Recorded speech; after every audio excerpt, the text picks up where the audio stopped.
हैदराबाद के नलसार university of law के 2026 batch के स्टूडेंट्स के खिलाफ बार काउंसिल ऑफ इंडिया ने एक सख्त आदेश निकाला। पूरे बैच को वकील बनने से रोक दिया, मगर कुछ ही घंटों बाद यही आदेश वापस ले लिया गया। आखिर क्या हुआ, क्यों स्टूडेंट्स ने सीजेआई सूर्यकांत का विरोध किया और बीसीआई को इतनी जल्दी यू टर्न क्यों लेना पड़ा, आज इस वीडियो में पूरी डिटेल में आपको बताऊंगा पूरी कहानी। वीडियो को लास्ट तक देखिएगा, चैनल को सब्सक्राइब करना ना भूलिए। सबसे पहले जानते हैं विरोध की शुरुआत कैसे हुई। दोस्तों, यह विवाद शुरू कैसे हुआ। नालसार यूनिवर्सिटी अपने 2026 बैच के कॉन्वोकेशन में chief justice of India Suryakant को चीफ गेस्ट के रूप में बुलाने जा रही थी। इस पर करीब 450 स्टूडेंट्स ने यूनिवर्सिटी को पत्र लिखा।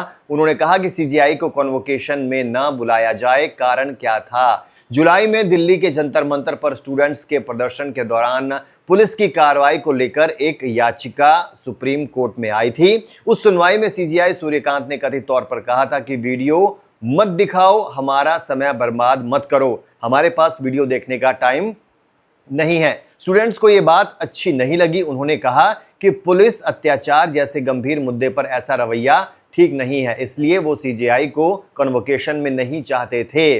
अब दोस्तों, बीसीआई का सख्त आदेश कैसे आया? अब आती है बार काउंसिल ऑफ इंडिया यानी बीसीआई की एंट्री। 13 अगस्त को बीसीआई के चेयरमैन मनन कुमार मिश्रा ने एक सर्कुलर जारी कर दिया। उन्होंने सभी स्टेट बार काउंसिल्स को निर्देश दिया कि नलसार के 2026 बैच के किसी भी स्टूडेंट को एडवोकेट के रूप में एनरोल ना किया जाए, यानी वकील बनने की प्रक्रिया रोक दी गई। बीसीआई का कहना था कि स्टूडेंट्स ने सीजेआई के प्रति असम्मान दिखाया है। उन्होंने यूनिवर्सिटी के वाइस चांसलर से रिपोर्ट भी मांगी कि कौन कौन इस अभियान के पीछे थे। दोस्तों, ये आदेश काफी सख्त था क्योंकि पूरे बैच पर बैन लगा दिया गया था, चाहे वो विरोध में शामिल हो या ना हो। अब इसके बाद भारी बवाल हो गया और यू टर्न भी लिया गया। इस आदेश के आते ही सोशल मीडिया पर बवाल मच गया। लोगों ने कहा कि निर्दोष स्टूडेंट्स को सजा क्यों दी जा रही है। कई वकील, स्टूडेंट्स और संगठनों ने विरोध जताया। कुछ ही घंटों में बीसीआई ने दूसरा सर्कुलर जारी कर दिया। अब उन्होंने कहा है कि ज्यादातर स्टूडेंट्स निर्दोष हैं, उन्होंने किसी असम्मान में हिस्सा नहीं लिया, इसलिए सभी 2026 बैच के स्टूडेंट्स अब स्टेट बार काउंसिल में एनरोल कर सकते हैं। बीसीआई ने यह भी कहा कि कुछ टीचर और बाहर के लोग स्टूडेंट्स को भड़का रहे थे, इसलिए सब हुआ, लेकिन बाद में उन्होंने कार्रवाई ही बंद कर दी। कहा गया कि 2026 बैच का किसी गड़बड़ी में कोई रोल नहीं था। अब सीजेआई और सुप्रीम कोर्ट की क्या रिएक्शन था इस पर? सबसे दिलचस्प हिस्सा यही है। 14 अगस्त को सुप्रीम कोर्ट में इस मामले पर चर्चा हुई। सीजेआई सूर्यकांत खुद बेंच की अगुवाई कर रहे थे। उन्होंने बीसीआई के इस कदम की कड़ी आलोचना की।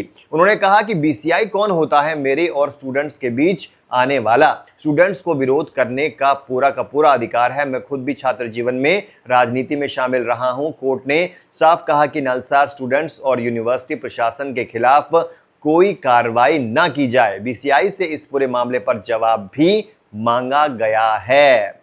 दोस्तों, पूरी कहानी का सार क्या है और सीख क्या मिलती है, इससे ध्यान से सुनिएगा। सारांश में समझिए। स्टूडेंट्स ने सीजीआई के कुछ बयान को लेकर विरोध किया।